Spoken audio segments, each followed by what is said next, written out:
Hello and welcome. In this class, we are going to learn idioms. It is always interesting, fun to learn idioms. It is very useful to learn idioms. It can better your language. It will beautify your language. But it is not always easy to guess the meaning of the idioms because the literal meaning of the words in idioms or in that particular phrase is altogether different from the total meaning of it. The meaning of the idiom as a whole is different from the word meaning or individual word meaning in a phrase or in an idiom. So it is always going to be fun identifying the meaning or guess the meaning of the idioms. And these idioms are there in every language. But the meaning of these idioms is different. It goes with the culture of that particular country and language. In Kannada too, there are idioms. But again, these are understood in the context or in the culture. These are called nudigattugalu in Kannada. Idioms are called nudigattugalu in Kannada. For example, bennu tattu. If you go by the literal meaning of the word, it means you have to beat someone on the back. But it doesn't mean like that. The meaning of the word bennu tattu means encourage. Protsahisu, that is in Kannada. So there are many such things actually. Kannu kempage madu. Kannu kempage madu. Kai ಬೆಚ್ಚಗೆ ಮಾಡು. ಸರ್ಕಾರಿ ಕಚೇರಿಗಳಲ್ಲಿ ನಿಮ್ಮ ಕೆಲಸ ಆಗಬೇಕು ಅಂದ್ರೆ ನೀವು ಅಧಿಕಾರಿಗಳ ಕೈ ಬೆಚ್ಚಗೆ ಮಾಡಬೇಕು. So if you go by the literal meaning of this idiom, ಕೈ ಬೆಚ್ಚಗೆ ಮಾಡು, it means that you have to heat someone's hand with something hot. Is it? It is not like that. So, kai kodu, for example, in Kannada, kai kodu. Kai kodu, it doesn't mean shake hand, but it means cheat. So, cheat someone in that sense. So, what I'm trying to say is that every language has its idioms. The meaning of these idioms is different from its literal meaning of the words in an idiom or in that particular phrase. Dear students, let me share with you the text of second PUC. Idioms and phrases, page number 17. And what does it mean and what are the idioms and how to understand idioms and find out meanings and their use. So, idioms. An idiom may be defined as an expression particular to that language. Okay? Particular to that language. It is a special phrase. It is a special phrase whose total meaning is different from the individual words in the phrase. In the phrase. It not only emphasizes what we want to say, but also impresses the listener and the reader. As I already said, the total meaning of the idiom or an idiom is different from the word meaning, the word meaning or individual word meaning in a phrase. An idiom may be defined as an expression peculiar to a language. So, peculiar to a language. That's why I discussed some of the idioms in Kannada, how they mean. In English too, there are plenty of them. Again, we have to understand that the total meaning of these phrases is different from the individual meanings. For example, bull's eye. If you say bull's eye, It does not mean an eye of a bull, but it means to be on target, to do something right, or hit the target precisely. So it means that way. It is interesting to understand. That's why the meaning of the idioms, and guess the meaning of the idioms. But it is not always easy. But to be familiar or to get familiar with the idioms as many as possible may help you to understand this better. Let us see some examples here. She felt like a fish. She felt like a fish out of water. She felt like a fish out of water. She felt like a fish out of water in sophisticated company. What does it mean? It means she felt uncomfortable, as simple as that. She felt uncomfortable, as simple as that.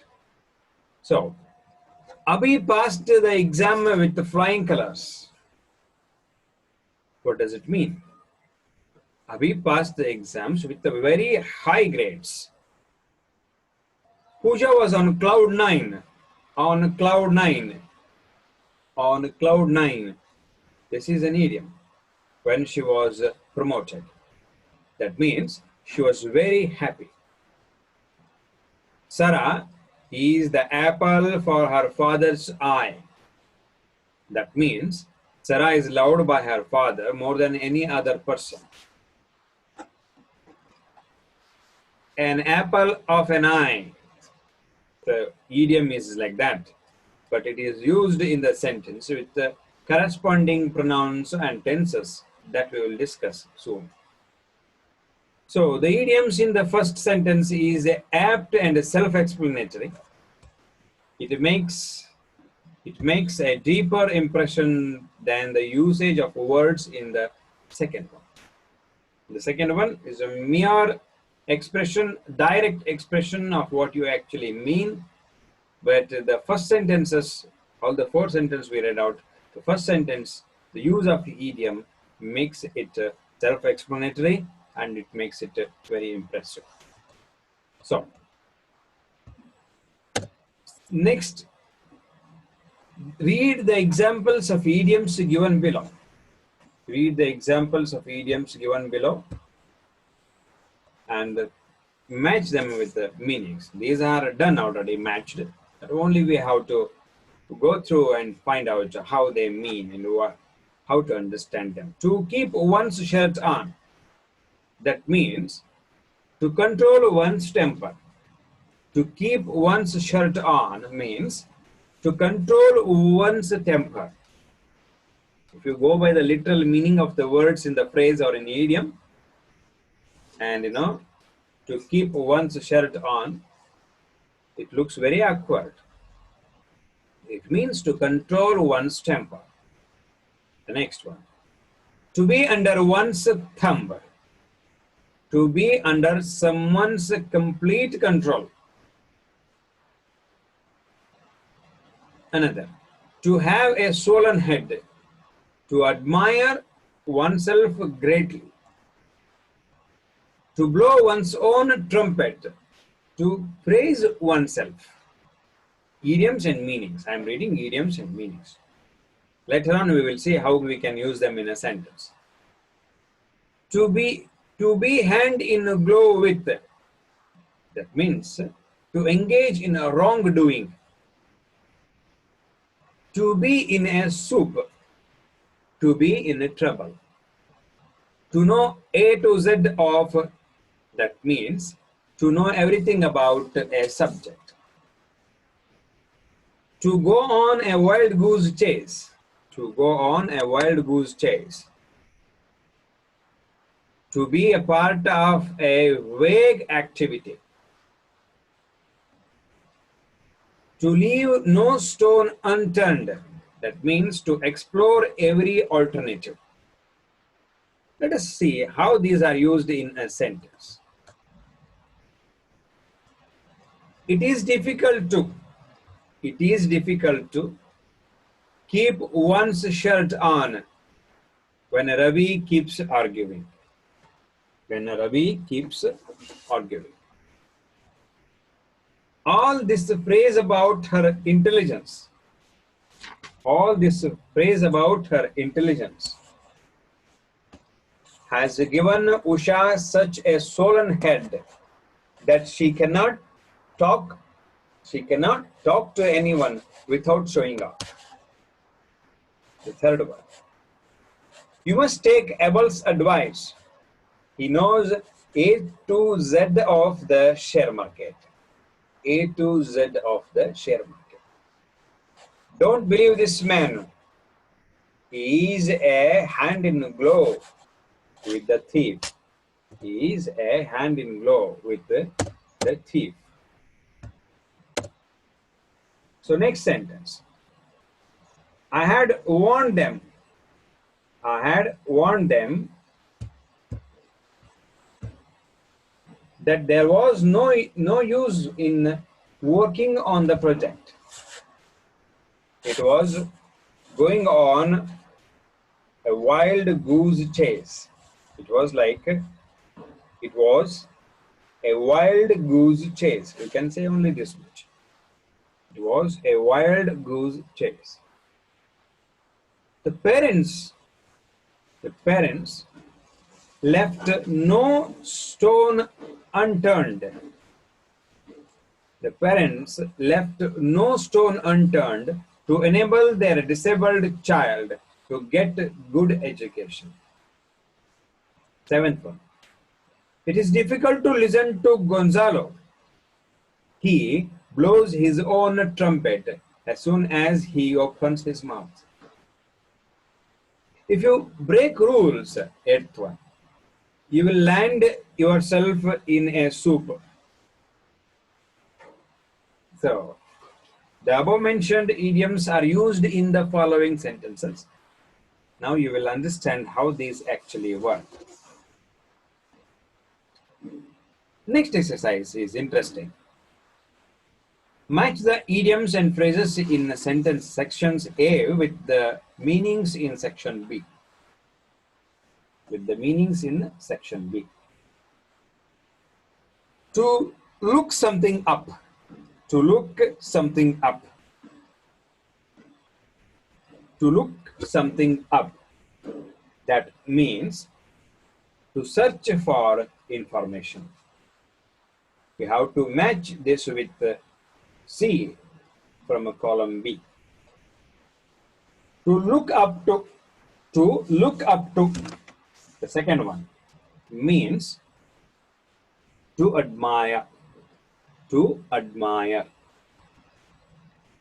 To look down at, third one, to look down at, that means to look at with the scorn, B, in column B, B, option B.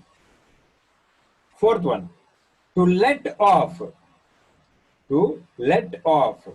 that means to be allowed to go free, option G in column B. To hold up, that means to obstruct others from work, option H in column B. To knock down, to break up, option E. To look forward to, column A, I am reading column A, look forward to. Column B, select F, to wait eagerly. Look forward to means to wait eagerly. To put off someone, that means to stop someone doing something. Exactly this phrase is not there, this meaning is not there in the column B, but there is something else that gives this meaning, that is option D, option H. So, to see red, 10th one, That means to be very angry. Option M in column B. To get in one's way. That means to stop others from going ahead or to obstruct others from work. So you can choose these two or you can choose only D.